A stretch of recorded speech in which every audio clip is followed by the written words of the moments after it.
kwa siu jamani. Kuna wengine hatukai mjini bila kuja kumuona.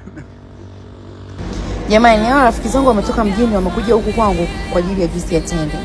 Juice yetu ya tende ni nzuri sana. Ukiona umeshindwa kunywa juice ninayotengeneza mimi, basi wetu ni yani hupendaji tu juice ya tende. Kwa sababu kuna wengine wanasema, "Oh, jamani, mimi juice ya tende sijui sipendaji ladha yake, sijui nini, sijui ikoje, imefanyaje, kimeenda karudi."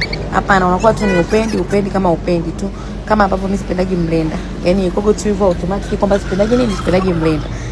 Rafiki zangu wanapenda sana. Hata wangesema wao wanakuja kila siku niwapake juice bure, mimi ningekuwa na wapo. Wakija jamani wananifanya nakuwa happy. Wananifanya nacheka jamani. Hebu ona hapo wanatengeneza juice ya tende. Ya rafiki zangu mimi nawapenda sana jamani. Ni watu wa muhimu sana kwangu. Yaani wote ambao mnakuja kwangu mimi kuni support kwa namna moja ama nyingine ni watu wangu wa muhimu sana. Hapa sasa nimefika stage wananiaga sana, wataka kuondoka. Yaani sikutamani hata waondoke. Jinsi gani ambavyo walikuja kunifurahisha. Oya, so poa yani. Alafu hapo tulikuwa tunakicheka kipala cha mtu mmoja hivi. Wewe kama unajua hawa watu hebu wataje hapo kwa comment. Kama unawajua hawa watu wataje kwa comment. Wa kwanza na 5,000 yake.